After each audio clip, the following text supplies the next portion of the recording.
Let's start off with our key terms. Information refers to our content. Text, images, audio, and video. Students use computers to interact with our information. This is user interface. Our information must be perceivable, meaning the students must be able to recognize and understand our information. Now let's talk assistive technology. This includes equipment and software that people with disabilities use in order to perceive our information. Some students use a screen reader to interface with content. I know what you're going to ask. Hey, Debbie, what is this screen reader you speak of? Watch and learn, my friend. Tony, hey Tony, is taking his Civil War exam. He relies on a screen reader to recognize and understand the exam's information. Remember, that includes images. Tony's screen reader recognizes the image's alternative text and tells him this. Map showing Missouri Compromise line. But the exam question asks, explain the significance of the orange-shaded, vertically lined states. Tony uses a screen reader because he has low vision. He cannot really see this image. I know, Tony. I know. Juan has dyslexia. She's reading your study guide about the formation of ionic compounds. Here is the figure 2 image caption, and here's what it looks like on her side.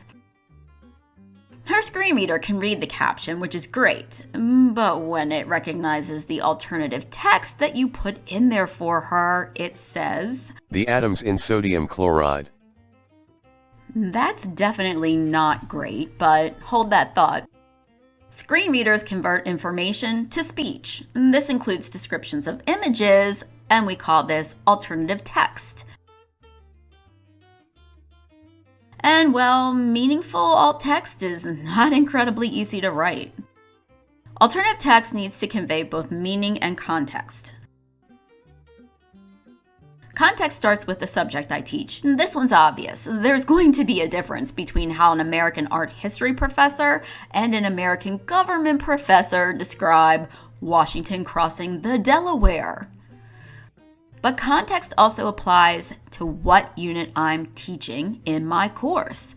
Check out Flexin Anatomy Person. I'm teaching the muscular system, specifically the sliding filament theory, because it's fascinating. Seriously, look it up. And now I'm in the nervous system unit, and we're talking about the femoral nerve and lumbar plexus. Equally captivating. It's the same image, right? In both scenarios, what if my alternative text was quadricep muscle? No context and no meaning. Let's talk tips on the meaningful alternative text that you would write. And I will use Word as an example because you've probably used it before to create content, and understanding how to insert alt text in Word makes it for a fairly easy transition if you use your LMS to create content. You know, like Tony's exam question. I can insert my alt text here.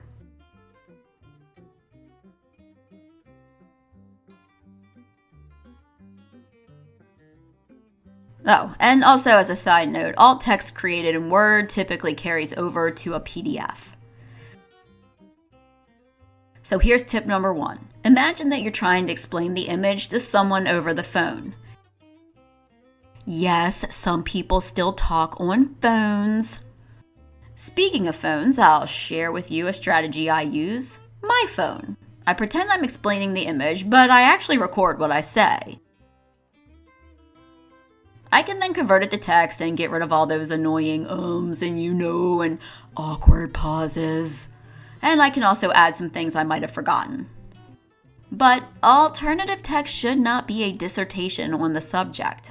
So, tip number 2, don't editorialize and don't use flowery language. Remember, the goal is to convey the image's meaning, not what you think about the image. Also, please do not start with image of picture of, etc. The screen reader takes care of that, and adding it just takes up unnecessary space in your alt text box. Tip number 3, and maybe the most important, if you have both images and text, you need to decide what would happen if you removed the image. Would it take away from the student's ability to perceive the information? Sometimes this is obvious, right, Tony? You might be inclined to think, well, my image's alt text does not matter if the surrounding text contains the same information.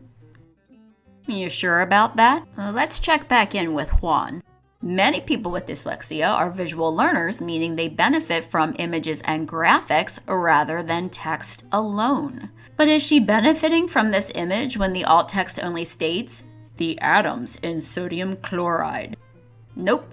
Here's what she needs. 2 diagrams are labeled A and B. Diagram A shows a cube made of 27 alternating purple and green spheres. Diagram B shows the same spheres, but they are spread out and connected in 3 dimensions by white rods. The purple spheres are labeled N superscript positive sign. The green are labeled CL superscript negative sign. So yeah, she's gonna tell you that was helpful. Last tip, Google it. Here's what I found when I searched alt text tips for science images. Don't invent the wheel if there are good examples to borrow. Next up, we'll talk about how to make certain that the information you did not author meets WCAG standards, including whether that author understands the definition of meaningful alternative text.